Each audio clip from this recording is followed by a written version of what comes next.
The Rossoneri have always been an almighty force in Italian football, winning Champions Leagues, Serie A titles and providing generational talents has been at the core of the club for most of its history.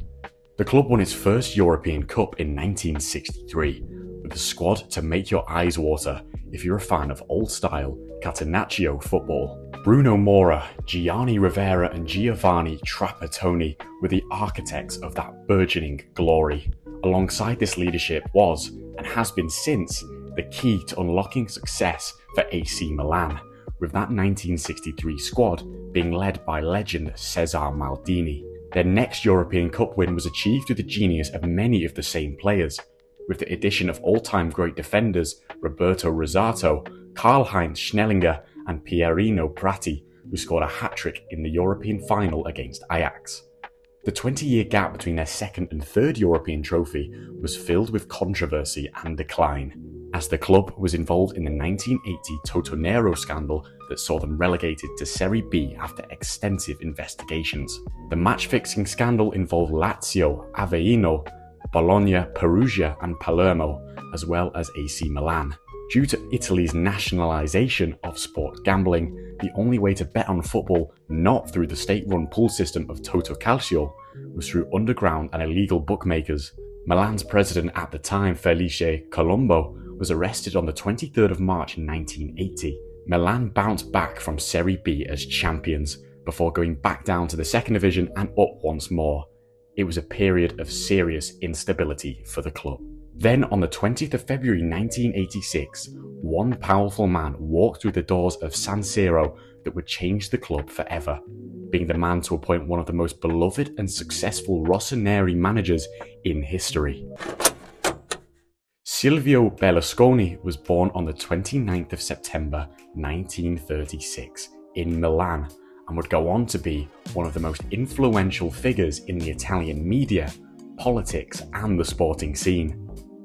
His influence and power translated into the financial strength of AC Milan after his takeover of the club in 1986, growing several businesses across the decades, including Mediaset, which would become the largest commercial broadcaster in the country. To lead his new footballing venture was the Italian and Fusnano-born Arrigo Sacchi, who had never played professional football but had learnt his craft coaching his local side, Baracca Lugo. He went on to manage the likes of Fiorentina at youth level and Parma, who knocked out Berlusconi's club out of the Coppa Italia. The wealthy businessman was thoroughly impressed with Sacchi's tactical philosophy after that disappointing defeat, enticing him to approach Sacchi about the challenge of taking on an underperforming AC Milan side. Upon the media's digs and comments at Sacchi's lack of playing experience, the then 41-year-old quipped that he never realised that in order to become a jockey, you have to have been a horse first.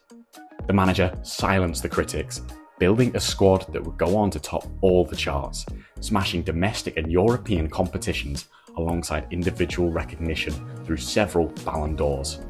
Arrigo Sacchi's first order of business as Milan boss was to refresh his side in the summer window. In came Marco van Basten and Ruud Gullit, who arrived from Eredivisie clubs Ajax and PSV. The window would also see the arrivals of Carlo Ancelotti and Angelo Colombo, who were added to a squad which could only really see plaudits for its strong defence. The side was led by captain Franco Baresi, with other recognisable names like Paolo Maldini, Filippo Galli and Mauro Tazzotti in tow. Sacchi's first campaign in the dugout wasn't smooth sailing by any means, as he tried to drill his very collective tactical approach into Milan. He favoured a pressing game, but to remain organised and unified in effort. The style favoured and got the best out of some generational defensive talents. Milan had gained entry into European competitions that season due to winning a playoff match against Sampdoria. It would be an underwhelming year for the Rossoneri in the competition though, as the club were forced to play home fixtures at Lecce's ground, Via del Mare, and would be knocked out in the second round to Espanyol. Back in the league, and it's surprising that Milan did as well as they did, with Marco van Basten's injury stunting what could have been a one-horse race in the league. Van Basten had started brilliantly, scoring on his debut against Pisa. He then picked up an unfortunate knock that would keep him out of action until April 1988. In his place was the often forgotten forward Pietro Paolo Verdis, who filled the goal void with 15 goals in 33 appearances. Of course, after him was the exceptional talent that was Ruud Gullit. It was the perfect year for the Dutch midfielder after he picked up the 1987 Ballon d'Or trophy and brought with him to Milan the winning mentality from his Eredivisie title victory with PSV the previous season. He netted 13 times in his debut campaign. The second half of the season was a smoother ride all round as Milan managed to leapfrog league leaders Napoli and stay beyond them after crucial victories against Roma and Inter. Their first Scudetto in 9 years and their 11th in their illustrious history, secured with a draw away at Como. Sacchi was a success. The name of the game from this point forward was European success. AC Milan would try and make a better account of themselves after the 1987-88 disappointment. The player brought in to help with that aim was Frank Rijkaard from Ajax. The 25-year-old was sold to the Rossoneri by his parent club after a loan spell at Real Zaragoza. He would be another seminal addition to an increasingly world-class defensive team, slotting into the deep midfield position. Van Basten had a prolific season in front of goal this time, being let loose for a full Serie A season without injury. The Dutch striker scored 29 times in 44 appearances, wowing Italy with his tenacity and striking ability. The Serie A was won by some way by AC Milan's arch-rivals Inter, who were under the exceptional management of previously mentioned former Rossoneri player and manager Giovanni Trapattoni. The likes of Aldo Serena and Ramon Angel Diaz were ruthless in attack, and legendary German internationals Lothar Matthäus and Andreas Bremer gave them a consistency in Serie A that the other teams couldn't match. After playing the 34-match season, Inter had won Serie A on 58 points, 12 ahead of AC Milan in third.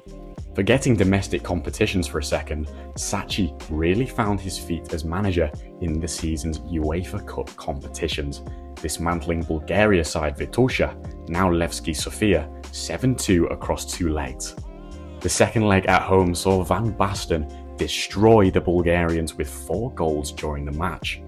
It's no wonder he went on to win the 1988 Ballon d'Or, the first of 3 that he would go on to win. Milan would just about overcome Red Star Belgrade in the next round, progressing on penalties after a cagey 4-2 penalty shootout win. Werder Bremen would be the next to fall as Milan held strong in Germany, earning a 0-0 draw, which would be followed by a narrow 1-0 victory at the Miazza in the second leg. At first glance, the semi-finals that took place in April 1989 looked like a final in and of itself.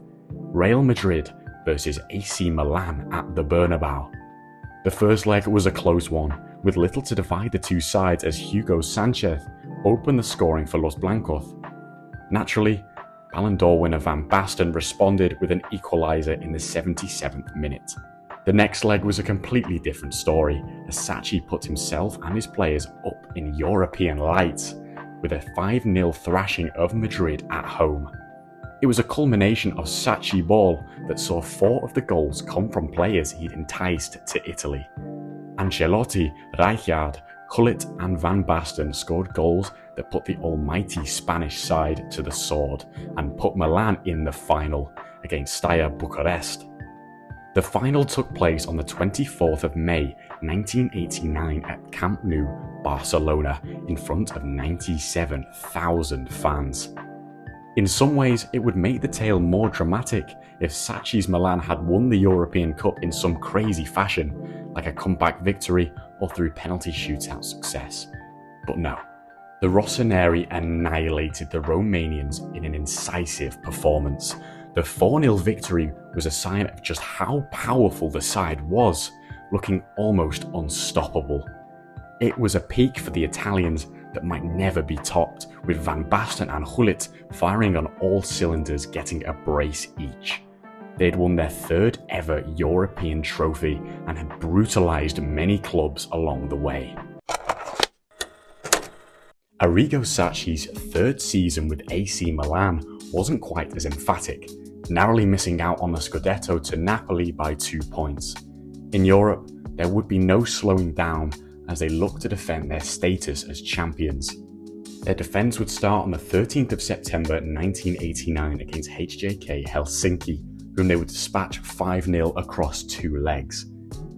Sacchi's squad would face Real Madrid for the second time in 2 seasons, this time in a much closer affair.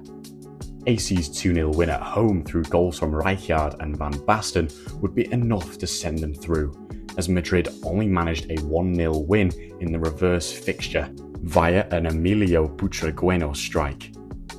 Serie A's premier Dutch striker would go on to win his second Ballon d'Or in a row the following month in December 1989, finishing ahead of teammates Franco Baresi and Frank Rijkaard, who took the second and third spot. KV Mechelen would be the next to face the wrath of Van Basten, who scored in Milan's 2-0 triumph across 2 legs.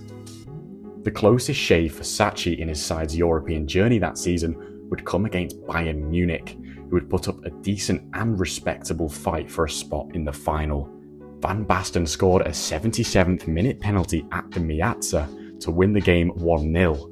The second leg would be the spicier of the two, as Milan were defeated at the Olympic Stadium by Bayern, with the game going into added extra time and the Italians making the final on away goals after the game ended 2-1 to the hosts. Sven-Goran Eriksson's Benfica would be the ones to try and stop Milan from winning back-to-back European titles.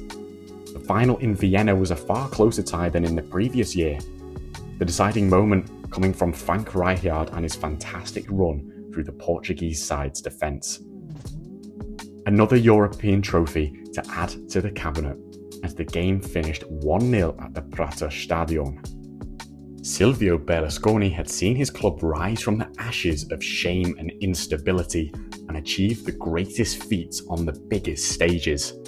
There were more trophies beyond the finals too for Sacchi, as he guided his side to back-to-back European Super Cups and Intercontinental Cups in 1989 and 1990. The only things missing from his 3 seasons was the domestic consistency that they lacked in search of European glory. In November 1991, Arrigo Sacchi broke Milan hearts as he embarked on a new chapter as the Italian national team manager. The tears of Milan fans wouldn't be as big as the ones from Silvio Berlusconi, who I'm sure could see the money dissolving in front of his eyes as he now had the task of finding a manager to replace the great Sacchi. His departure had come after a more middling 1990-91 campaign where Milan did not defend their European title, as Red Star Belgrade were victorious against Marseille in a true shock to the status quo. They'd also come second again in Serie A to high-flying Sampdoria. Arrigo Sacchi's glory years at the Giuseppe Meazza were over. The manager was often coined the prophet of Fusnano, but this enchantment would not root itself during his time with the Azzurri. His greatest successes with the Italian national team were found in calling up the many Italian Milan players he'd worked with over the years, and came to a pointy head when the nation reached the 1994 World Cup final, losing 3-2 to Brazil on penalties. His return to Milan in 1996 is best left out of his footballing legacy, as he suffered the club's worst ever home defeat in a 6-1 loss to Juventus. They finished 11th after Sacchi stepped down from his post just a few months into returning. So what is Arrigo Sacchi's legacy? Well, first of all, he was the first manager since 1980 to guide his club to back-to-back European titles, and would be the last to do it until Real Madrid's run of 3 successive Champions Leagues in the 2010s.